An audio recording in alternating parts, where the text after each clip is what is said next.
All right, good afternoon, everyone. Welcome back to the Chesapeake edition. We have a very special episode. I say that every single time, I swear. But it is because there's 4 squares on the board because we have awesome guests joining us. We also have an awesome co-host by the name of Aric Justice. Aric is our intern here in the office this summer. He's interning with the HR Acre Internship Summer Program. Aric, how about you introduce yourself and tell us how you got involved in the internship? Hi, and thank you, Casey. So I'm a graduating senior from Old Dominion University doing a double major in international business and economics with a focus on Japanese business. And I was introduced to Casey through a friend of mine in the wonderful Civic Leadership Institute. And through that, I was introduced to HR Acre and the internship program that I'm currently doing, and gaining way more experience than I ever could have imagined that I could. So thank you very much for allowing me to co-host with you today and having me in the office this summer. Of course, Aric has been awesome all summer long. So we are thrilled to have him on the podcast. So Aric, I'm going to let you go ahead and kick this podcast off. So how about you tell the guests what we're talking about today? Awesome. So today we're talking about the environment for diversity and inclusion in Chesapeake and in Hampton, Rhodes, and the state as a whole. And we're going to be touching on all the different elements of that, the support systems that are involved there, and the role that our wonderful guests play in that environment. So if you could please introduce yourselves, your role in that regard, and yeah, thank you very much for joining us today. All right, we'll start with Ronnie. All right, starting with me. Well, first of all, thank you both for having me on this call. I think it's very important, especially in certain systemic times that we're going through right now. Aric, congratulations on the great internship. Hopefully, I'm able to chat a bit about an ODU chamber partnership that we had with a few student athletes. So it's really great to see you doing these things, and I'm glad to be here. Quick about my background. I don't want to take a lot of time, but military veteran, United States Navy. Did a few years, 2 tours on the Harry S. Truman, overseas a few times on deployments. Came back and started running blood drives and operations for the American Red Cross. I did that for about 3 or 4 years, and I saw an opportunity with the Hampton Roads Chamber to kind of diversify myself, which we'll probably be utilizing that word a lot here. My skills. So I joined the business community under our CEO's leadership, Brian Stevens, as his executive assistant. Sitting a lot of roundtables with a lot of important people discussing a lot of economic development issues.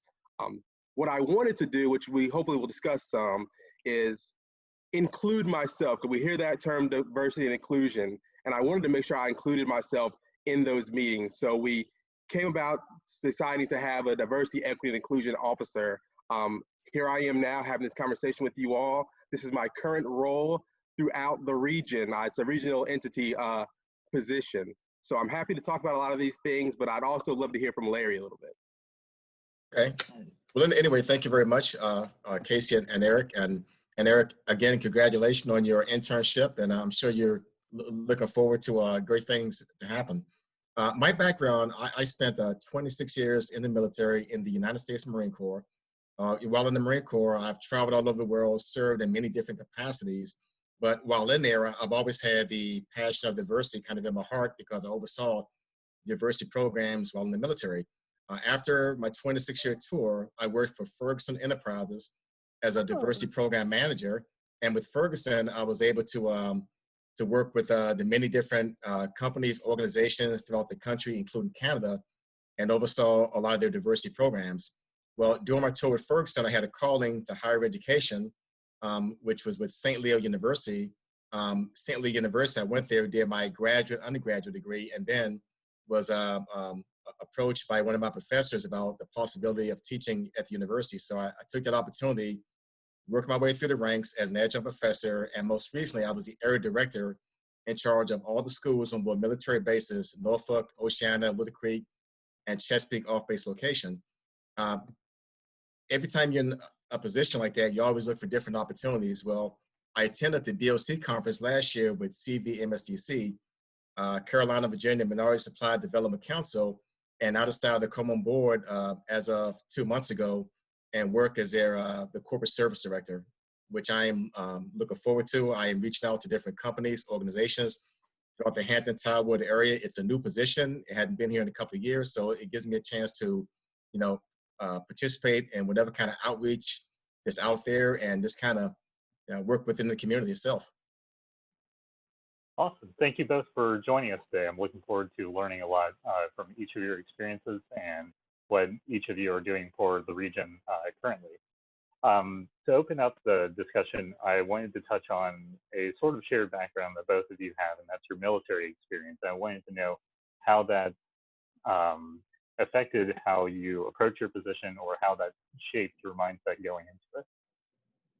Yeah, okay. I'll jump in on this one first.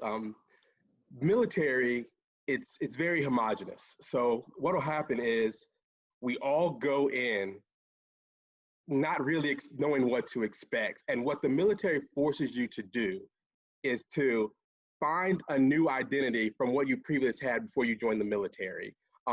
No matter your comfort zone, the military has a goal that says that it can only be sustainable if you work together to achieve that end goal. So with me, what happened really is you go in, you're a very diverse group, and it forces you to get to know each other. It forces you to recognize that we have a mission here, and in order to complete it, we have to work together. So it's kind of funny how it works actually, because you go in with different backgrounds and very diverse, but you would start to inadvertently make it inclusive because some ideals that other people have become your own ideas and your own values. So what happens is now in my business world, I get very uncomfortable if I'm not able to look for diversity and inclusion. If I'm in the same group of people that are like-minded, I know in the business world, how does that translate to dollars if we're all thinking the same, if we're not innovative, if we're not new? So I always take that opportunity to look to a business that maybe we haven't heard from before, especially through the chamber. We try to diversify our boards and make sure everybody's inclusive. So if we're in the room together with everyone that's like-minded, that might make sure that we get some things done, but how can we be innovative and include everyone? And that's where diversity comes in. And I take all of those with pride from my military training. And Larry, how about you? It's funny how, Ronnie, we're kind of cut from the same cloth, but in my perspective in the military is probably the most diverse organization in the world. People of all cultures, ethnicities, they come and they work as one. When you first join the military, you come under the I concept, more of an I and me. But after you're there, it becomes ingrained in you the importance of we and team. I think team is very important. Now, the military, since we're all over the world and working in different, different countries, working at different military bases, how's that transfer to civilian side of the house? When I got out of the military and started working in the corporate world, I looked for those same principles right there for us, having a diverse environment, trying to not think in terms of I, more of a me type concept right there, which I think is important right there. Now, as far as from a diversity perspective and being inclusive, it makes a big difference too, because in the military, it's very team oriented. I think in a corporate perspective, it's important to expound those same philosophies in order to work together as a team, to appreciate different cultures, to realize if everyone aren't the same as you, they may think different than you do. And I think that's important as far as having a cross-culture type environment and as far as trying to reach that common goal of success. Very well said. And I think a lot of people don't realize that the military is a separate organization, and a lot of the models that you could implement in your organization in the corporate world can come from the military. So sure, absolutely. That's great. Thank you both for your answers. So actually, on that topic of transferring that sort of community mindset from the military and bringing that into the corporate world in order to promote diversity and inclusion, how are your organizations or the two of you working with community and corporate partners to promote diversity and inclusion and sort of further that message of the benefit of innovation through diversity and inclusion? Yeah, that's a great question. And surprisingly, the other day we have a YWCA organization in volunteer Hampton Roads they're both working on this thing called Just Dinner. And with that, what it's asking is to take regional CEOs and business leaders and have them come to the table in a very socially distant, safe manner, by the way, Right. and have these discussions on how can the business community start to work together to kind of build these bridges that sometimes we see as a lack of communication within different communities. So we really just got 10 leaders together. I want to thank Savannah Boland of Gather, by the way, for having us all there. And we decided to have the uncomfortable conversation. And in that conversation, we said, what can we do as a business community to kind of start to shape the narrative, and what can we work on together? Maybe it's a letter of support, or maybe it's something that we can say, hey, we can have some sponsorships with some children in these underprivileged, undeserving, I guess, that they look like they're undeserving, but they're not really undeserving. They have the skills that they need to get to the table in the conversation. They just don't have the chance to utilize those skills. And we realized that there were several things that we could partner on to include maybe bringing Just Dinner to the table, having these college graduates that are looking to come from ODU, to come from NSU, to come from Hampton University, and give them a chance to look at what their occupation might look like after they obtain that degree. So what we're doing now is what I mentioned a bit earlier with the ODU Student Athlete Program, which is a first-time pilot program. We're taking these students in their freshman, sophomore, junior years, and we're partnering them with organizations that happen to match their major.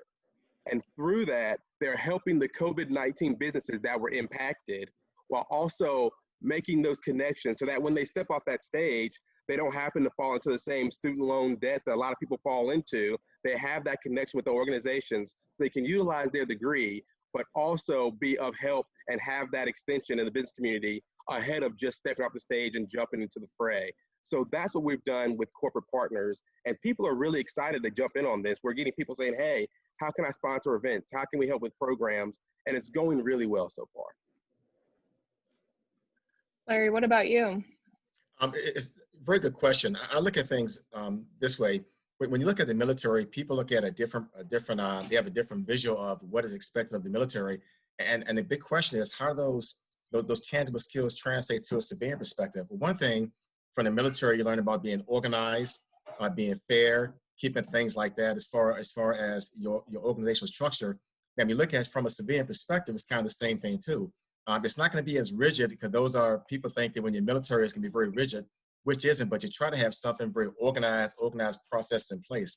When I deal with a lot of companies and businesses, I do talk about part of my introduction, me being a military veteran. That's important here because in this South Hampton Roads area, we're saturated with different military bases and with a very heavy veteran type of environment as far as that goes. Those same skills kind of apply as well too. You deal with a company, you want to get them organized, structured, and try to set up an environment that's very cohesive and inclusive for everyone when it comes to that. I have a follow-up question that just kind of popped up in my head. So we hear a lot of people say, you have to get uncomfortable, you have to ask questions. What types of questions should decision makers be asking themselves when they're in their organization and they don't even know what to ask them? So what's a good starting place for them? I can go first on that right there. I think one good starting place, I learned this a long time ago. I tell people that, leadership starts from the mirror. You kind of look in the mirror, you look at yourself, and you want to kind of self-reflect.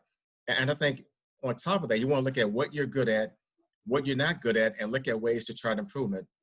Before I retired, I had to self-reflect. I looked at how things were being in an organized environment, but I had to look on the outside and be open to different change right there, such as the proper way to wear a suit, what kind of suit to wear, how to dress, and those kind of things. So I think a lot of time I believe in, know yourself and seek self-improvement, and don't be afraid to ask questions. Okay, thank you. Yeah. Ronnie, any additional comments? Yeah, I agree 100%. It's really starting with yourself, just like Larry mentioned. And then once you start with yourself, we have to do a reality check with our own biases. They're there. We have bias in a lot of manners. So we have to see our own bias and then how we're reflecting that as a business leader into our business. So we're not understanding how we operate. How can we operate our own organization properly?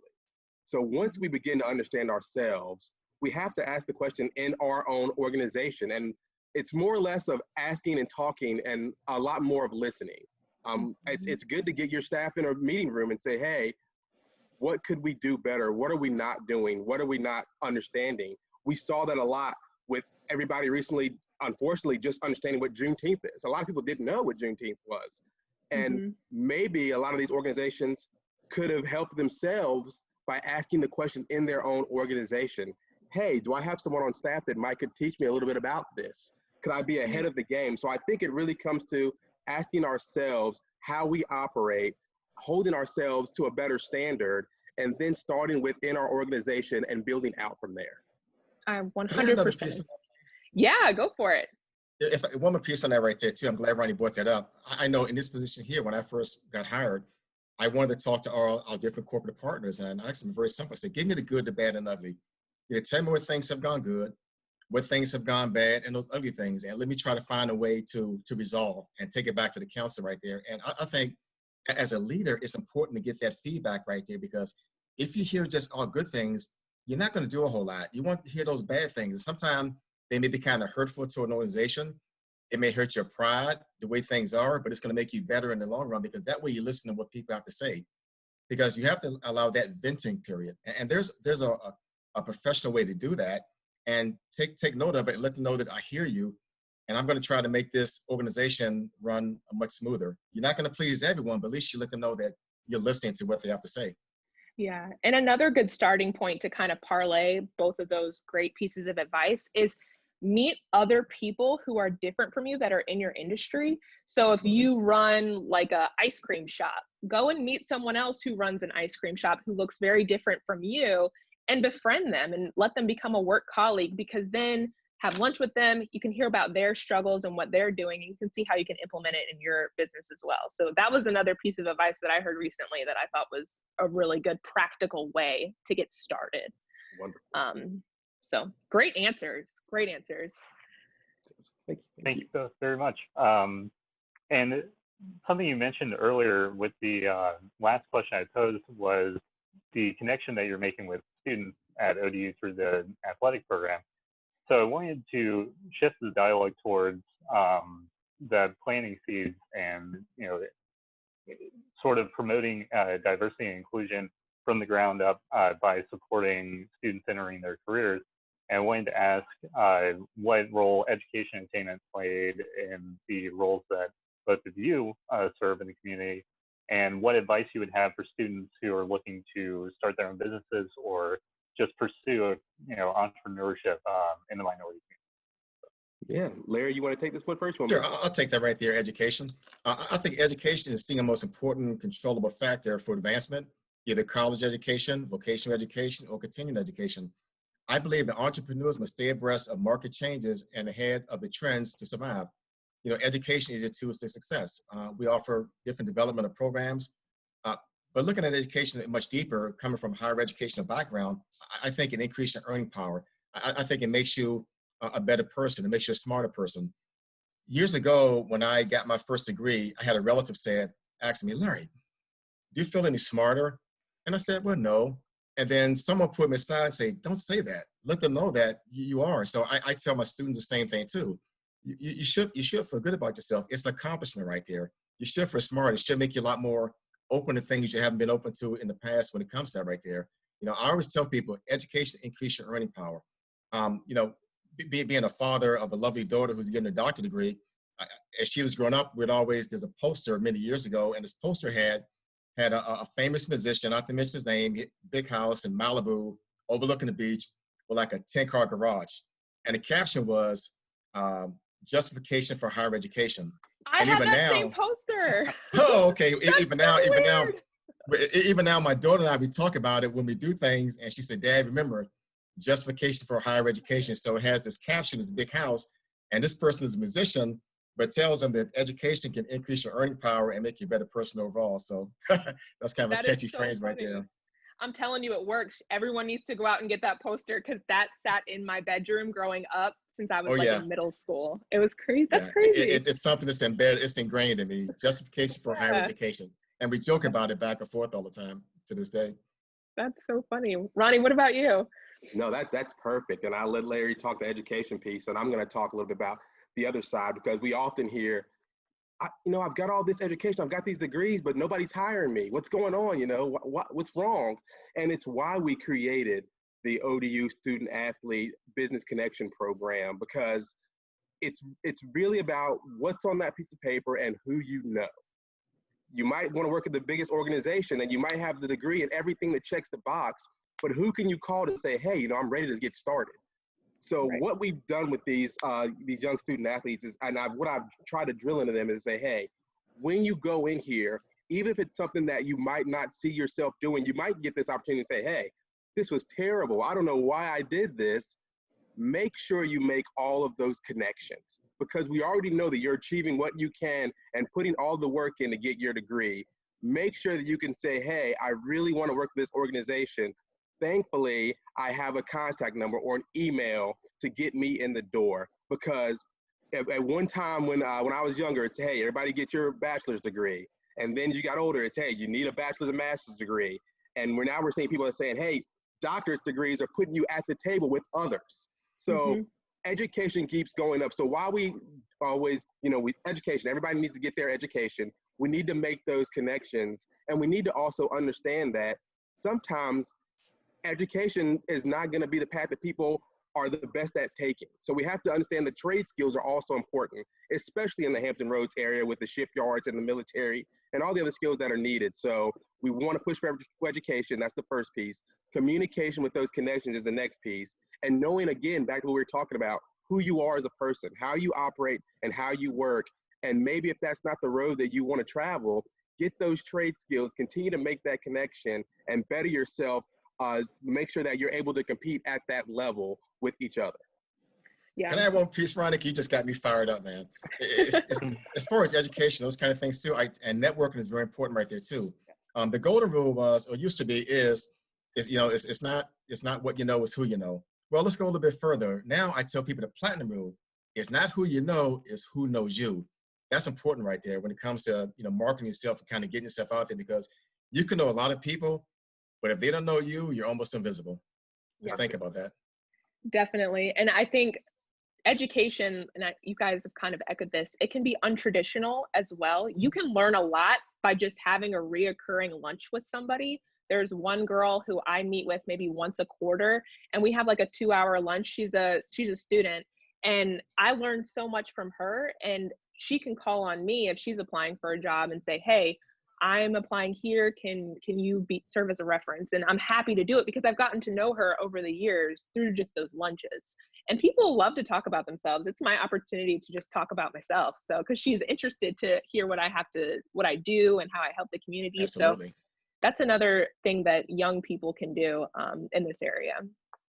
Perfect. So also on that note of creating connections, expanding your network, and sort of building that community, what sort of support programs or what resources are there out in the community? Just like you mentioned, the business, the Student Athlete Business Connection Program. Sort of where would you point people to go to start forming those connections? I guess that's my question. Yeah. No, there's plenty of things they can do. If you're talking, say, we've got our degree, we're a student, and we've made those connections and we know where to go. Well, okay, I know who to call, but maybe I'm not quite ready yet. Maybe I don't have everything I need. So actually, entrepreneurship and small business ownership has always been a suitable action for Americans. So when you're asking what's out there, there's a program called 8A, and it's the Business Development Program, and it's an assistance program for all small disadvantaged organizations if we're talking about diversity, equity, and inclusion. Because I also get a lot of phone calls that say, hey, the PPP loan right now in this COVID world, the Paycheck Protection Program loan, I'm hearing about it, but I'm not getting any information about it. There's no communication. What can I do? And that's a program right now that we're seeing is having a bit of issues, because I'm getting a lot of call from some of those disadvantaged communities that are saying, well, I know my coworker down the street, as Cassie mentioned earlier, is got this loan and she's working and her organization is doing well, but I as a minority, I don't have any information on it. So there are programs out there that can really help these people. the PPP to be one. So what we're doing is we're finding better ways of communicating those items, because there's a lot of programs out there. And what we're starting to see that we need to do in the chamber, and our goal is to maybe we create a one-stop shop that says everything that you're looking for is right here on one page. And we've done that with a COVID-19 resource guide, a COVID-19 recovery guide, as well as a diversity, equity, and inclusion guide to say, hey, whether you're a business owner, you've been in the business for 40 years, or you're new and you just want to start, here's where you go to get the information you need. And a lot of that ties into how Larry and I operate, because we have a lot of businesses that need answers, and there are a lot of them minority businesses. And I know Larry with CVMSDC has those resources to help guide them. So it's also about collaboration and partnership. Great. I had an additional question. This kind Absolutely, Ronnie. I'm kind of taking out. Oh, sorry. Off. My apology. No. Go ahead. I think your video was a little late. So Okay, go so I ahead. didn't mean to cut you off. Oh, okay. This is kind of, I was taking notes here. It's kind of like the video is kind of staggering a little bit. I put down things like seek success for entrepreneurship mentors. I think that's important right there. Trying to get someone in the business. Gain experience by working in your area of interest. Join, in our case, CVMSDC events with a gear toward the next generation of our work. We have 1 to 2 year programs to expose students to entrepreneurship as a career option. The next session will be December 2nd, and it's free. Visit our website if you're interested in something like that. But I think it's important right there to establish a foundation to mentor, because even when I got promoted to this position here, I've had students from the university reach out to me, hey, Larry, would you please be my mentor? Things we can kind of talk about. And I think that's important too, because, once you get to a certain level, you want to bring someone else along too. And you'd be amazed at having a dialogue. It could be a very professional setting, or it could be something at Starbucks, a matter of conversation, talking, discussing, how did you become who you are? What worked for you? What type of skills can you apply to me that you can pass on to me to help me be a better person as far as that goes? Because most of us, we all have a mentor in mind. We look at someone who's probably doing things that we would like to do, but you'd be amazed at how that simple conversation, you will learn so much right there. It doesn't have to be anything magic, nothing super educational, just simple skills right there to pass on to someone. I think that's important right there. You always got to reach back and help others up too. That's important right there when it comes to it. In a successful business. Absolutely. I kind of wanted to shift gears a little bit back more towards like corporate America.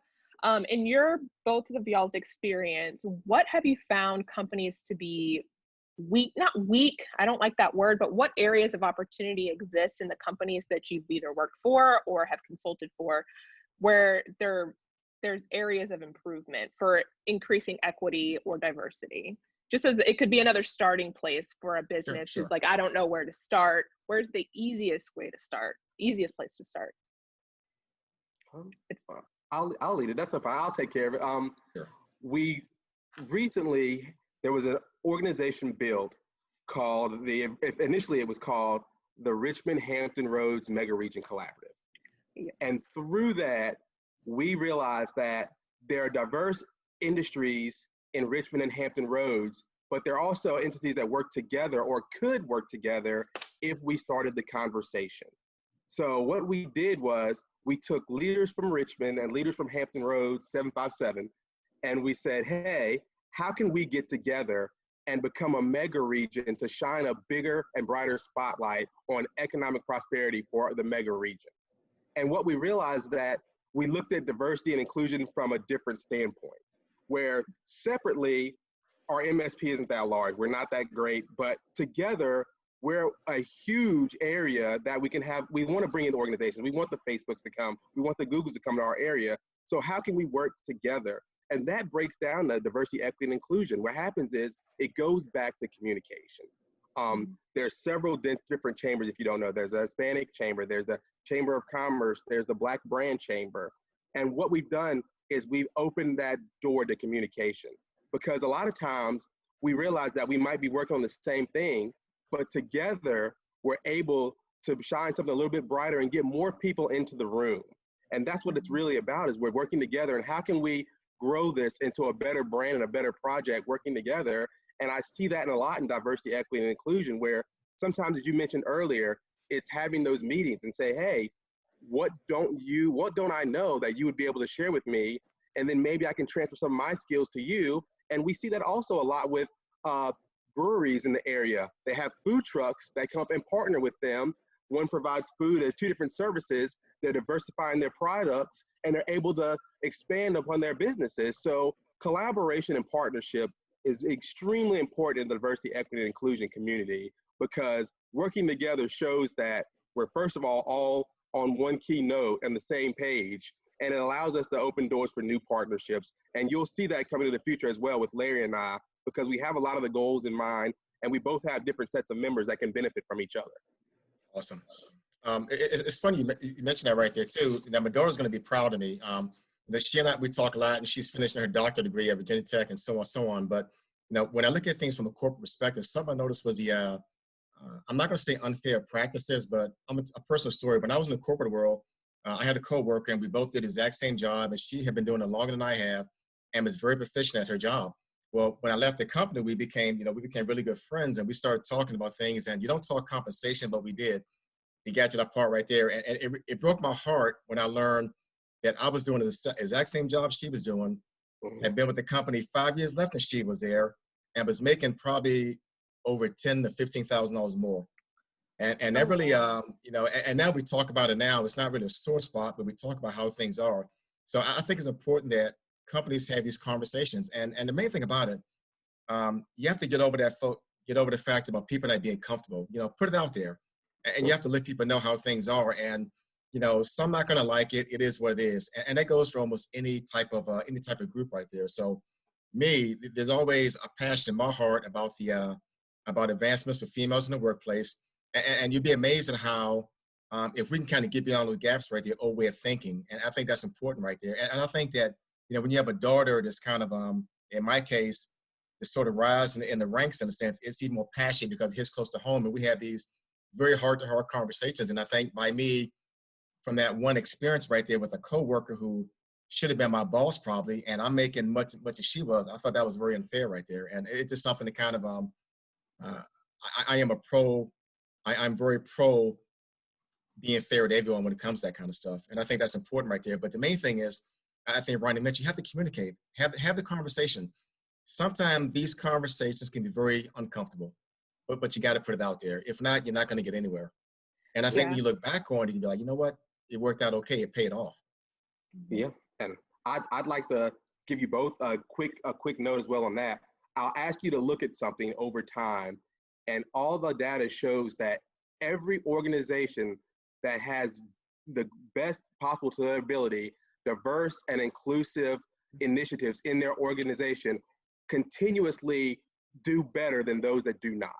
So exactly. I'd hold that the count, and I'd say look at organizations that are really promoting diversity, equity, and inclusion, and look at how they are progressing and doing better, and look at those that are not, and you'll see the progress right there. Mm-hmm. Yeah, absolutely. And I think if you have a true open door policy with your personnel, because some people might feel scared to go to the boss and have a uncomfortable conversation, but you have to communicate to your staff that although I might be uncomfortable, I want to hear from you. So if there's a concern that you have to truly have an open door policy. I mean, I hope that your coworker or your colleague comes to you with respect. Like, as long as respect is always on the table, I think any uncomfortable conversation you're going to come out of it a better person, even if it sucks to hear it. Good answers. And so on this note of sort of self-reflection and becoming more informed and opening yourself up to difficult discussions, I also wanted to ask both of you what your recommendations for any reading materials or reports or resources that either of your organizations offer, or even just annual events if people wanted to approach that discussion. What would you recommend? Yeah, Larry, you want this one? Or I can go first. I'm a big reader of Stephen Covey, a lot of his books on leadership. I can't give a whole list right now as far as books to read, but I think that I'm probably screwing this question up, straight from the records. But anyway, I think that I use Stephen Covey as an example. I use a lot of different type of leadership books. I don't have them with me right here in particular, but I do think that that those type of reading material kind of makes you better prepared and how to approach leadership. You know, it's funny how people look at leaders and they think that they're born, and that could be up to debate. I think some could be natural born leaders. We don't know that. Science hadn't really determined it yet, but some they learn as they go. But I think the main thing as leader, to me, I believe in two things: leadership by observation, and trying to set the example right there. Also, when you look at how you treat people, some say that treat people as you would like to be treated. Well, I say yes and I say no, because I believe in treating people how they would like to be treated, because your perspective is kind of different. I may treat you a certain way because from my perspective, but I have to go a little further and look at your perspective right there. So therefore, I think that any type of leadership books, organizations, now there's so many websites, and those kind of things are very important right there. I don't have a list of books, but I can give it to you after this meeting right here, if you would, please. Yeah, I can put them in the list in the details section Sure. of this video. So look in the description for Larry's recommendations. Ronnie, how about you? No, that's great. And I do have one book here with me that I take with me a lot of times. I hope you all can see it. It's the Diversity and Inclusion Handbook by Sondra Thiederman. This book, it really, because a lot of times organizations say, where do we start? Like, I don't know where to start. I don't know where to go. And this book really allows you to say, here is a foundation that you can start off of. Well, Larry and I discussed it some. It's looking at yourself and how you see yourselves and how you see others is really important. And then taking that and working on that and then working in your organizations, because oftentimes what happens is we see someone or a group of people or a group of organizations, however you want to put it, acting a certain way. Maybe they're asking for help. But to us, we don't open that communication door, and that ask for help might translate to maybe it's a cry of war. Maybe they mean something against me. Maybe they want to overcome our organization. But taking books like Diversity and Inclusion, How to Be a Leader, really will help you look at that call and look at something and say, I wonder how they're thinking or how they're operating. I'd love to have that conversation. It always asks you to put yourself in someone else's shoes instead of going with our natural instinct. Our natural instinct is oftentimes to lash out, or why is there another organization just like mine? How can I make sure that we outdo them? We all want to thrive and survive. But a lot of times we can do that through partnerships and through collaboration instead of feeling threatened. And this book really does it. I'll put it up again, the Diversity and Inclusion Handbook. It really helps you recognize yourself as a leader, recognize how you can help the workforce grow and change. So it's all kinds of great tips and tools in there.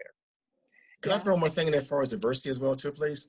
When I was with my company at Ferguson, I did a diversity workshop, and it was out in Idaho, way out there. And it was probably 20 white males, and they were just me. And it was somewhat intimidating initially, but we started talking and having a very good dialogue. And the takeaways was that they learned after our meeting was that the diversity isn't a color thing. So that's something that has to be clarified right there. When people think of diversity, they think of black, white, blah, blah, blah.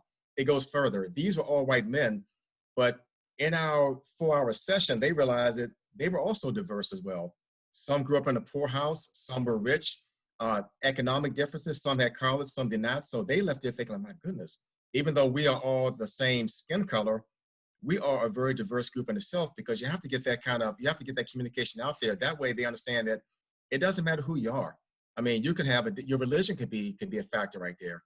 Okay. It could be, where you grew up at, the bad part of town. You didn't go to college, those kind of things too. So, diversity has such a wide array of examples and definition. It's important for everyone to embrace it and try to learn it. And the main thing too is have that conversation, talk about it. Yeah. And I'll get that book too, by the way. Thank you, Larry. Absolutely. Something that I always encourage people to do as well, and it might not be very obvious to someone, is read things and learn from people who are different from you. So don't just read a book by somebody who looks and was brought up in the same way that you were. You might be able to relate to them very well, but if you went to college, read from someone who's never been to college, because it just opens up a different perspective that you were never aware of. So I'll put some of my recommendations down below. I know the Chamber is actually hosting a webinar series on diversity and inclusion, Ronnie, is that correct? Yes. And I attended the first one. It was phenomenal. I came out with 3 new book recommendations because of that. And one of the articles that I found really really amazing was by Omar Johnson. It was recommended by someone in the panel. So I'll link that article down below for people to look at. So Yeah, thank you great. both for your recommendations. Yeah, absolutely. Please. And this coming, I believe it is this coming Friday. If not, I'll get it back to you all. But from that, a second add-on to that diversity forum you were on, we're gonna have a few of our elected officials, and they're gonna really be having, it's a special session forum, and they're going to take questions through a webinar format and really ask they're gonna answer some of the tough questions. What are we doing about all these systemic issues? How is our region being shaped by it? And what are we gonna look like in the future? And we're gonna start putting things together. So I'd love to hear from you all. I wanna know that the issue is that we sometimes say, hey, this is what I see that needs to be done, and we start putting programming towards it. But for my outlook as a DEI officer, I would say, hey, what do you all want to hear? What do you all need? And how can I prepare programming to help further that message or have that conversation? So love this idea that we're talking about now. Love to hear from you all, and I'm very happy to have this conversation. Awesome. Well, I think we ran over our time. This was awesome. Like, we're definitely over 20 minutes, but I think there's a lot of good nuggets that we can put together in a great podcast format. So thank you both for your time. I hope to meet you guys in person at some point after COVID. So Aric, thank you for hosting. You did a phenomenal job. Wonderful. Thank you. And thank you both for joining us and having this discussion with us. Absolutely. And also for anybody who's interested, where can we find you? What should we be looking out for? What's on the radar for both of you and your organization? Yeah. Go for it, Larry. Repeat that again, please. The question. You go for it. I've been chatting the whole time, so you go for it. No. Well, it's funny. My organization, we do work with schools, with colleges, mostly in supply diversity for the most of it. I'll be glad to have a conversation maybe after this right here to kind of talk about kind of what we do more in particular, because basically what we do in my business, we develop businesses, mostly those minority-owned businesses, give them opportunity to a networking processes. So in other words, you may not you're trying to get with a certain company, but being part of CVMSDC, whether you're MBE, it gives you that access to different things too. And that's something else important too, that you want to get access to it. There are a lot of very successful businesses, and the way they got their start, they knew someone. I was watching Yahoo Business with Baron Allen. He's a multimedia entrepreneur, African-American male, been around for many years. And he said it took him probably 20 to 23 years to get his business in order. And he said, what got him started, he had a friend he was introduced to, and this person had approximately like $100 billion, some crazy fee like that. And Baron got a loan for $350 million, and you're supposed to pay him back within 10 years. But Baron paid the money back in like 5 months. And it was a penalty fee because of it. But he said because of right there, every banker on Wall Street has been contacted and called him because, whoa, you pay your bills pretty quick right there. But the main key there is someone gave him access. That's the main thing right there, access, because you can have a lot of different ideas, but it has to get in the right person's hands. You have to kind of get that right person, kind of get their attention right there. So I think that's kind of what it's all about right there, because the bottom line is we all would like to increase our earning power. That's no matter what you want to say, but I think those relationships are just as important right there when it comes to that right there. Definitely. And Ronnie, where can people get in contact with you? Yeah, no, I appreciate it. I'm at the Hampton Rhodes Chamber, downtown Norfolk. You can reach me at rparker@hrchamber.com. Please do reach out with ideas, because diversity really is a puzzle on the floor that's not put together, but when it's inclusive, it's putting the puzzle together. So I'd love to hear from you. I'd love to hear the ideas. And as I mentioned, I believe it's this Friday that we're going to put a meeting together, a webinar format for people to have that first touch conversation with our legislators and say, hey, here's what we want to hear about. Here's what we think needs to be done. So I think it's really important to do that. Reach out to me and I'm happy to sign you up. It's a free webinar. And let's all on this call here, let's get together and let's have a conversation, maybe over lunch, and discuss some of the issues that are affecting our region. I'd be happy to do so. Sure. Since the record, I forgot to give you my contact, larry.jones@cvmsdc.org. So if you have to contact me, please, anytime, please. All right. And we'll include all that in the description. This is going to be a lengthy description box this month. So I look forward to it. Well, thank you guys so much, and I hope you enjoy the rest of your day. Absolutely. Awesome. Great. Bye, guys. Great. Take care.